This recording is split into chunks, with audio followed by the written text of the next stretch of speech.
Crystal!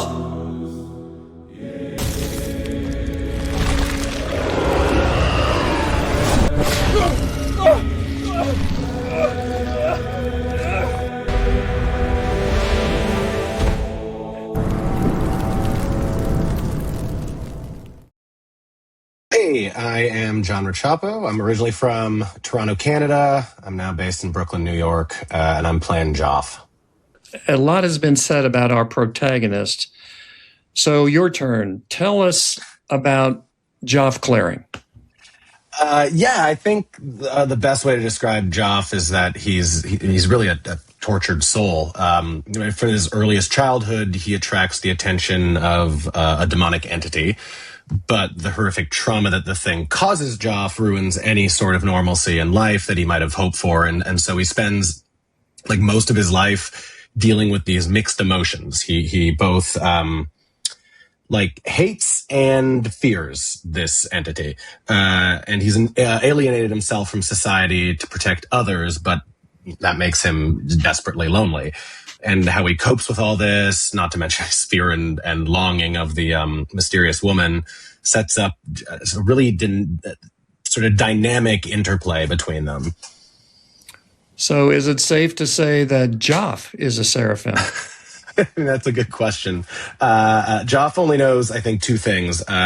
He is sensitive to the presence of the entity, and he learns that he has the ability to combat it. Beyond that, he has no knowledge of anything celestial, but the implication is, he is a seraphim. So what stood out to you regarding this story, John? Yeah, I mean, not to sound too pretentious, but I mean, I think what's so great about storytelling in general is that it has the ability to take something very, very global and big and make it something that's deeply personal. And I can't really think of anything bigger and more like global than the like good versus evil, devils versus gods. This script sort of captures that gigantic concept in the lives of these very human people and the families and people that love them and try and support them. That's great. That's great.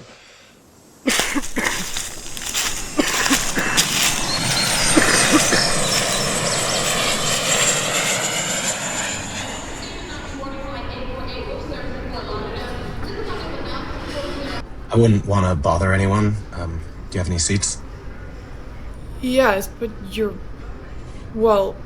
I'd like to buy the last three, 5 rows. Every seat? Why? People don't do well around me.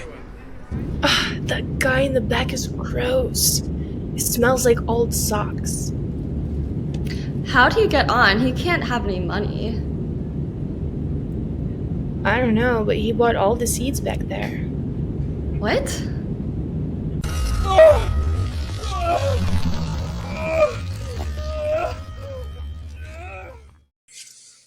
John, what were you thinking was going on with with Joph at this point? I mean, the first time I read it, it's again trying not to spoil too much, but you're coming in with a clean slate on Joph in this scene, so like. The audience is really learning where this guy is at in this moment in time. Honestly, at the same time as a lot of the other characters interacting with Joph, right? Like the flight attendants are sort of figuring out what this guy's deal is. The manager, the security guards, like all these people are encountering Joph at the same time with the audience. And I think we have all the same questions these people do, is like, who is this guy? Why is he in the shape that he's in? What is this mysterious, very prestigious looking credit card, and the incongruity of that to how he's presenting? So is it a ruse? Is it intentional? I think this scene to me, it sort of jump starts everything by asking a whole lot of questions that, I want to know the answers to. Right. And we're seeing two different realities here, aren't we? Totally. I mean, that's always, a fun element of, I think, this genre of horror is what is real and what is in someone's head is sort of a mercurial thing, right? It's not a hard line, right? Are those hands choking him real? Are they totally imagined? Can other people see them? Are they a threat to other people? Just, like I said, more questions. And in horror, questions are usually pretty scary, I think. Yeah. Will you wait to figure out what's going on? How long can you extend that tension? Yeah, exactly. Yeah. So that sets up an interesting dichotomy there, isn't it? Because if he has the clout to buy 5 rows of seats in an airplane, why does he look like a homeless bum? He obviously doesn't need to be.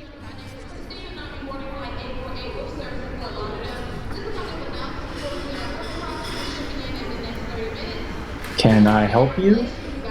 Limousine. Yes. Want one.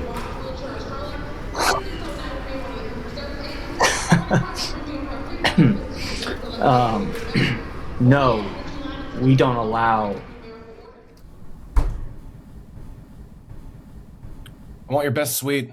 Excuse me, sir. Sorry, ma'am. Sir, we cannot have you in here.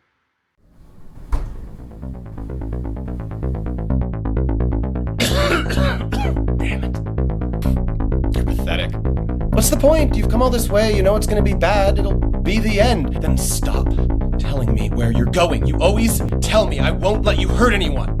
You can't defeat me. I said you're not going!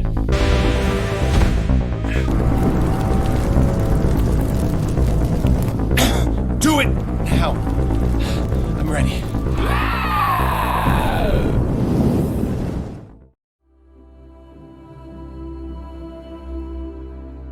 Crystal, stay with me. Stay. I hate you.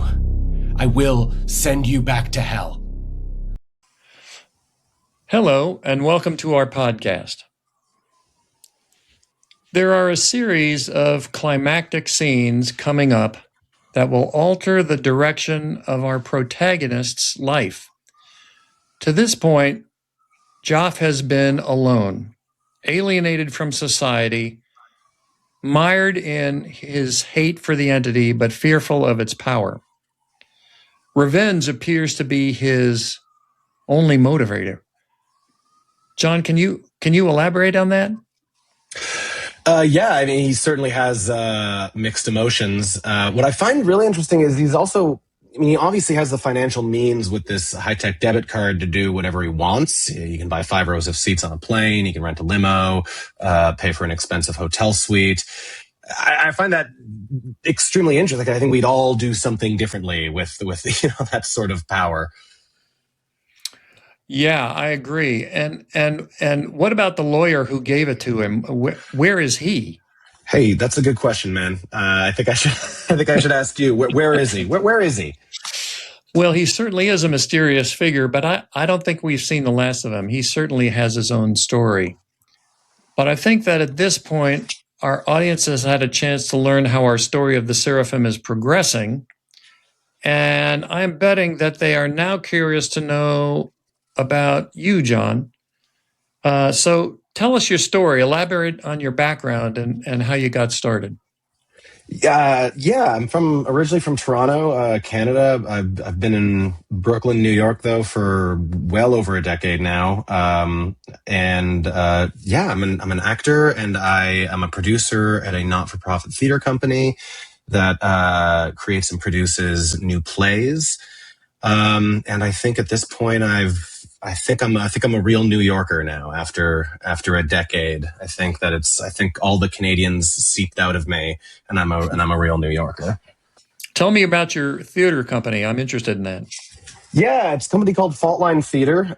We do new plays across the board. We have sort of our big tentpoles is a new play reading series where we have open applications and hundreds of people apply and we pick a season. And our main goal is to just help a play level up. So if that can be a lot of stuff, like if a writer has like a brand new idea, just like the seed of something that sounds kind of cool to them, we want to help them get to their first draft of a play, right? Or maybe they have a play that is like just about ready and they need to hear it with some people and figure out some of the last things. Then we want to help it get rehearsal ready. So we've been, oh boy, we're old now. We've been around since 2010, so 16 years. We also do world premieres as well when we have the opportunity to. But that's I came from rehearsal today here right after this. Yeah, so that's fantastic. So you work extensively with new writers? Yeah, exclusively new plays. We originally, way back in the day, started off doing classics, but ditched that after, I think, about 2 years, and have been doing new plays entirely since, with largely newer to mid-career playwrights. But that's not a rule. But we've worked with some very cool playwrights, some very young, some much more established. All new plays, not remounts or anything like that. Adaptations sometimes. Mm-hmm. Yeah. So that's very interesting to me because that puts you right in the middle of all of the issues regarding production, because you need to pick a play that's going to find an audience. So what criteria do you use to achieve that? Well, for us, I mean, because we have the luxury of working on, especially for our reading series, of frankly not having to think too much about what is going to like make a bunch of money, because our goal really is to support the playwrights. Like that is the mission of the company, is to help the playwright get that draft just a little bit better. And actually, we actually, it's our job, I think, to protect them a little bit from the pressures of maybe commercial producing that maybe want to say, hey, this 10-person play is impossible. No one's going to do it. Cut 8 people, make it 2 people, put them in a kitchen. Like that is for way later down the line, right? That's for, maybe that's when you're moving into production. That's when you're thinking about, putting it up. But like from where we're approaching it, we want to try and create a nice little safe haven where the playwrights can make the thing that they want, tell the story that really, really matters to them, without having to worry about, is this feasible? How can this be done? That's our job. That's interesting. So would it be safe to say that you're sort of an off-Broadway or off-Broadway? We're it's called an itinerant company. We have an office near Times Square, which is very loud and very bright, and all the amazing and awful things that Times Square is all at once. But we're on an off-Broadway contract with the union. Wow, that's great. So tell me. So I mean, I have the immense luxury of, or I guess privilege of, I get to be on sometimes this side of the script trying to figure out how to embody it, and other times I get to sort of be on the third eye side of the script trying to figure out how to think about the whole big thing. Yeah, that's what I was going to ask you. I'm curious to know how all of this experience plays into your acting roles, how you approach acting, because you're doing it and you're seeing it and you're working with it. So how does this roll into your approach to acting? Yeah, I mean, it's all just storytelling, right? It's just different sort of roles in it, right? Like in my opinion, at least, a producer or creative producer has their own sort of role that facilitates a story, as does the writer, as does the director, as does the actor. And what I actually really love about films is that it's all happening at once, usually, or much more of it seems to be happening at once. In plays, you have, all your technicians come in the weekend before, they have tech, they're doing all this stuff, and then the actors show up, and it's like magic. The set just appeared overnight, and it's like, no, there were 100 carpenters in here 24 hours ago.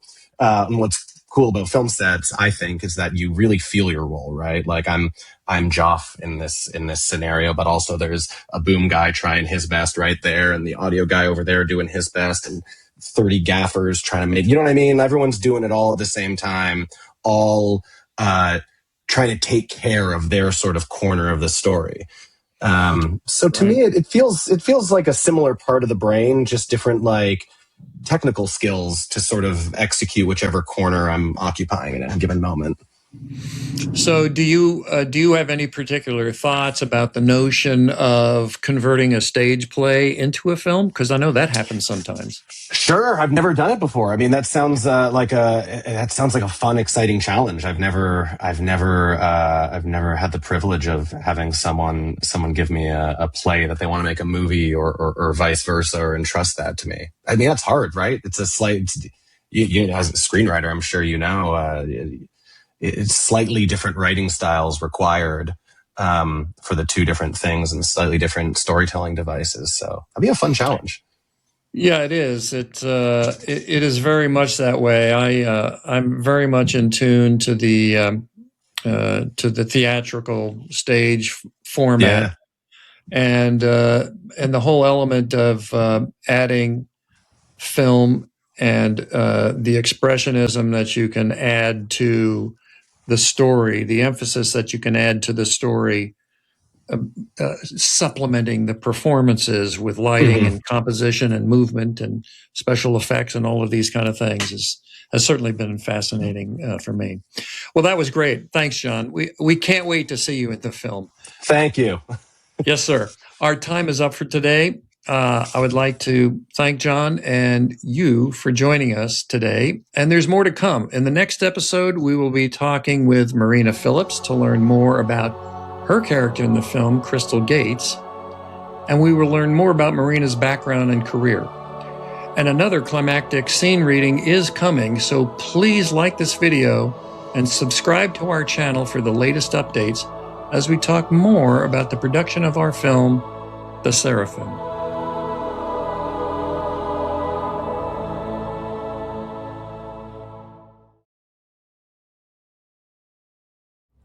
Let me ask you a writing question out of curiosity. In terms of your process, as you were writing these characters, which are so beautifully drawn, and we obviously saw them and heard them in the podcast, and to whoever is listening to us here, you can watch us on YouTube, the Seraphim channel. Fantastic show, fantastic cast. What is your process in terms of when you write the characters? What surprised you most writing? Which character, I should ask, surprised you most writing in the script? Yeah, the short answer to that is the protagonist, Joph Claring.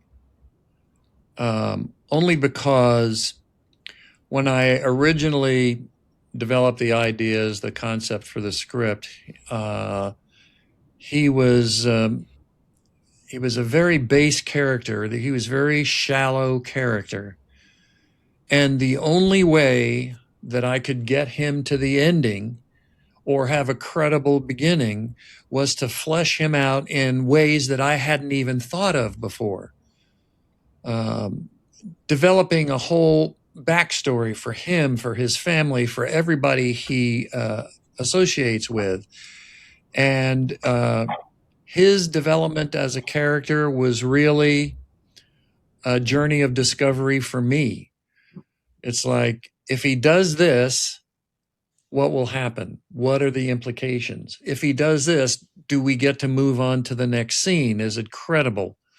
So yes, in that way, he is the most dynamic, changeable character that I had to develop in the whole story.